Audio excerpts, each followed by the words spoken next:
Hey guys, Anthony, 4x4 Diesel. I think this video is going to go on the automotive channel, 4x4 Diesel. I was a bit thinking it's a touring, because if you're touring and you're towing and your transmission's getting hot, maybe you want an oil cooler.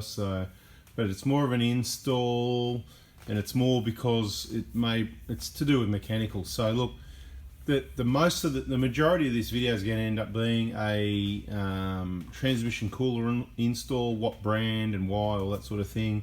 And the most important part is you need to recognize if there's a problem or not and whether you need a transmission cooler. And I'm going to go through why we've chosen to put a transmission cooler, which is actually really a band-aid. It's not a solution to the problem, depending if you've got a problem. So it pays to understand the operation of the transmission and those systems related to it, and then you'll be able to, make a informed decision about whether you should add a cooler or not, what brands you use, and that sort of thing. So we're going to have a bit of that information first, then we're going to go into a install side of it. Now, this is our 2019 Prado GX. It's just set up for touring, light as possible, minimal accessories, and soon we'll be doing a video on our 4x4 Touring Australia channel, going through the vehicle setup. Excuse me, stirred up a bit of dust, been doing a bit of cleaning up, and yeah, you get that. So we're gonna go through the whole vehicle and show you, what we did, what we didn't, why we did it, all the best accessories, and why you need things and why you don't, sort of thing. So make sure you're on 4x4 Touring Australia and subscribe for that one when it comes along. Now this one, with this vehicle, I just want to be clear, brand new Toyota Prado, awesome. Everybody loves their Prados. They're awesome vehicles. Doesn't matter which one, best vehicles ever built. I really like the 120s. There's things I like about the 150s also, but there's things I don't like, same as the owners of both vehicles, same. And that's probably some of that's covered in other videos. We can't cover it all here.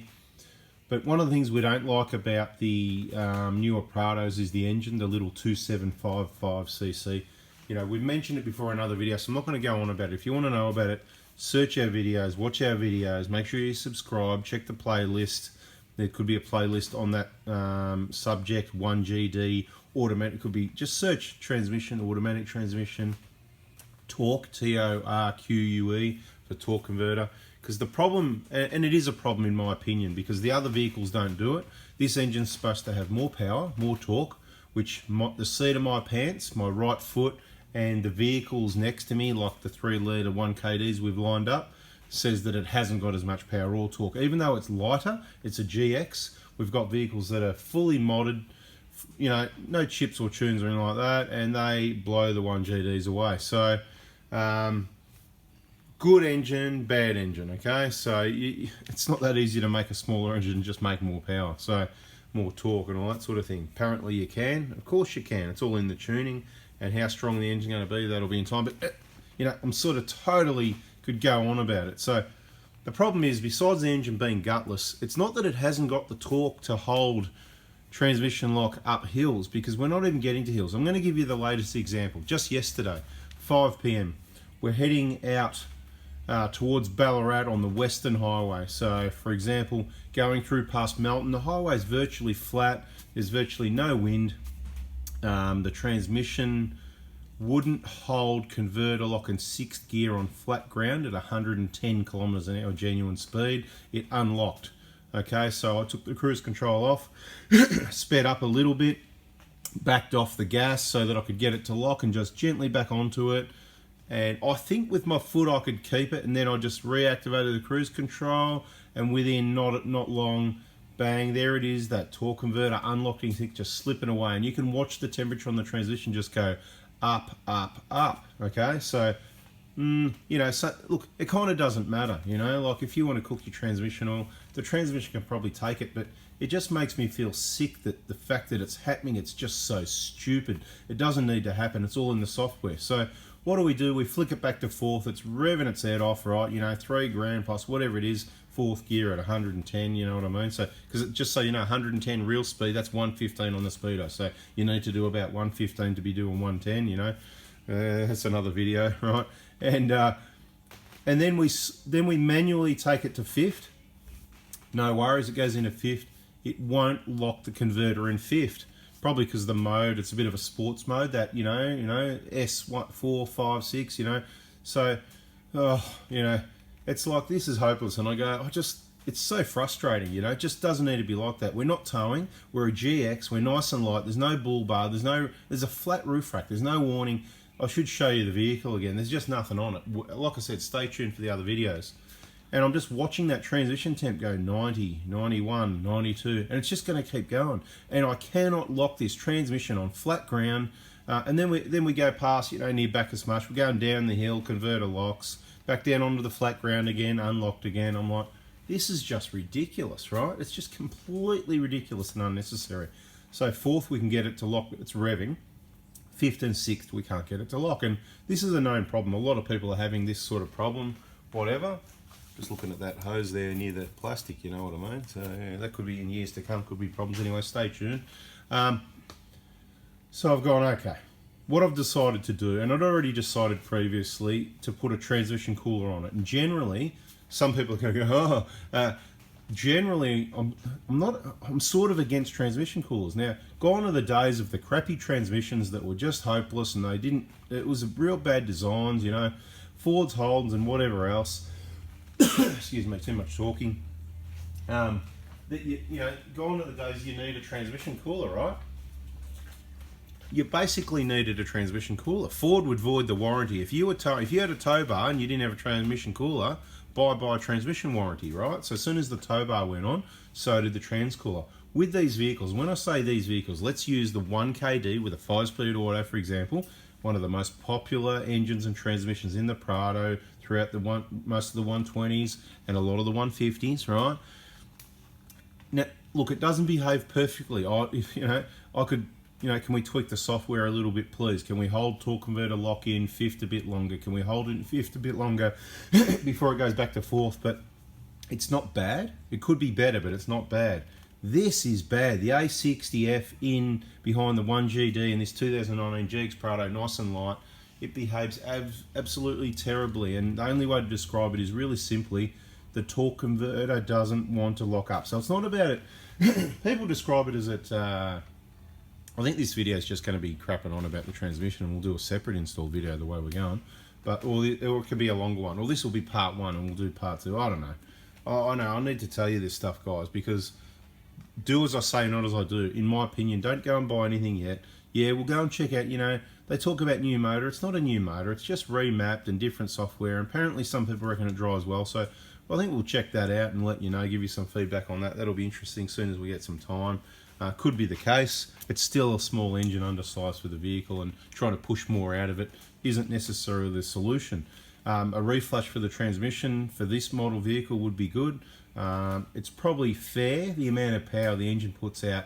It's probably fair for what it is. I'm not asking for more. I'm just saying I don't believe it's got more than a 1KD, and I'm not asking for more. It's a smaller engine. You make more, you ask for problems, okay? So the new one, you could be asking for problems, more power, more. It's definitely got it. This one goes good. Well, that's your decision. Now, the real solution to fix transmission heat, if you've watched any of our transmission videos, we've explained basically what makes heat is the torque converter slipping. It makes heat big time, right? So we're not going to go into it too much. We've explained that. We don't want the transmission running cool either, which is why one of the reasons I'm sort of, not against, but often if you drive right, I don't need a transmission cooler, okay? I don't need one. You might need one because you might not be able to watch all my videos till the end and listen and learn and work out what driving right is. Because if you do watch all the videos, you will work it out and you'll be able to do what I do, and you won't have a hot transmission, and you'll be able to drive around without a transmission cooler like I do in any 1KD. In my opinion, doesn't need it. Now, if you want one, if you're doing what, each to their own. Some people are towing every day, they're in hill, whatever. So obviously it's an extra cooler that is going to help. It's only going to do one thing. It's only cool the oil down, okay? It's not going to heat it up. Now, they don't want it running cold. That's why it runs through the cooler and warmer, right? It's in the radiator, right? So the engine coolant warms up, and that actually warms up the transmission. We want to get it up to operating temperature, 80, 90 degrees, right? We don't want it running around at 40, 50, 60 degrees, right? So if you've got a cooler, and you're in winter in Melbourne or Tassie or wherever and it's cold, you might want to get a flap or something that goes down in front of the cooler to block the flow so that it can actually warm up. The problem with these vehicles is it's really a software problem. So that's what I'm saying. It's only a band-aid fix anyway. We've already gone 10 minutes talking about it. So this video is not going to be an installation. So make sure you stay tuned for the installation one. That'll be separate to this. This is more explaining why, as it turns out. See, I don't plan stuff, I just do it. This is why, okay? If I'm going to go in and do some sort of transmission remap or torque converter lock-up kit and all these things, anything where anyone goes into the wiring or taking the pan off or whatever, it may void the warranty on the transmission. I don't think it's worth the risk with these vehicles these days with the technology involved. You want to make sure you've got that 5-7 year warranty. Unfortunate further down the road someone else has got to own the vehicle that can't afford the new vehicle. You want to make sure you get yourself a good one like this that's been looked after and gets used highway conditions. Best chances for the DPF, best chances for everything, and I think they'll last really well if that's the case, but not ideal for stop start, going around traffic, going to work and back and going to the shops and back, in my opinion. Anyway, diesel's probably not good for a lot of people for that sort of thing, so there's your warning again, okay? Diesel not for a lot of people. So but adding a cooler, right, a transmission cooler up the front here, as long as it's done right and it's the right cooler and the right brackets, see, reliability is an issue. If you use the wrong coolers, the wrong connections, it can reduce the reliability. You know, hoses slipping off and stuff like that, transmission oil leaks, whatever the case may be. You don't want that. But using all the right gear and that sort of thing, I don't believe that Toyota would be able to say, oh, you've added a transmission cooler, that's caused your transmission problem. They could if they got onto the fact that maybe it could be running cold, but these things, what I want to say about it is in the 60, 70, 80k zones, they go okay. You know, you haven't got that wind resistance. They're a big vehicle with a small engine. The engine's still got plenty more torque there before the torque converter unlocks. It's just the lightest amount of accelerator. It's just trying to maintain speed. It won't stay locked. So it's definitely a software issue. If you want to accept that it's an issue, Toyota may or may not accept that that's an issue, running around the whole time with a torque converter unlocked. Another example we drove half an hour away. We drove half an hour in the middle of winter. It was 6 degrees. The transmission went from cold, cold, 6 degrees, let's say, right, to 106 or 107 going by memory in half an hour. Again, driving up that same road towards Greendale. When we arrived at Greendale, 106 or 107 degrees in nighttime winter temperatures. I think it was 6 degrees, right? I'm going by memory and all of that. There's a video on it somewhere. So anyway, guys, that's what we're doing. We're going to do a transmission. We've got the K-on transmission cooler. Let's have a look at that.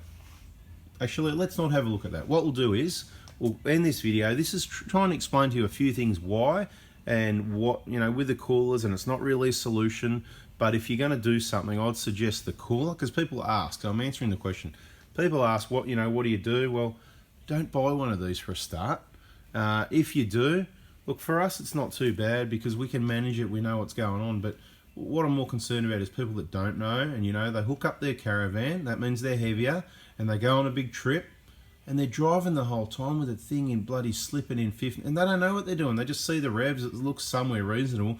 They don't understand the transmission shifts and when the torque converting slipping or not. So what's happening is it's slipping a lot. It's going to be running at really high temps, I'm guessing around 110 a lot of the time. If you're up in hot temperatures, it's going to be even hotter. It's going to be ridiculous.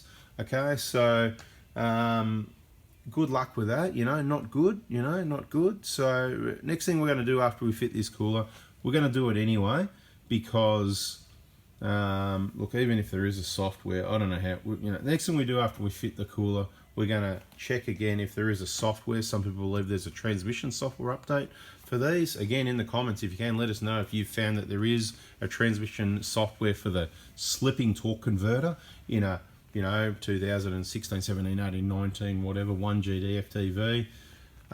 We'll call it a day on that. Please give us a thumbs up if that helped you understand why we're going to put a transmission cooler on this. We're a bit concerned avoiding the warranty with anything electrical or going in mechanical in the pan, lock-up kits, and that, although that would be a real solution.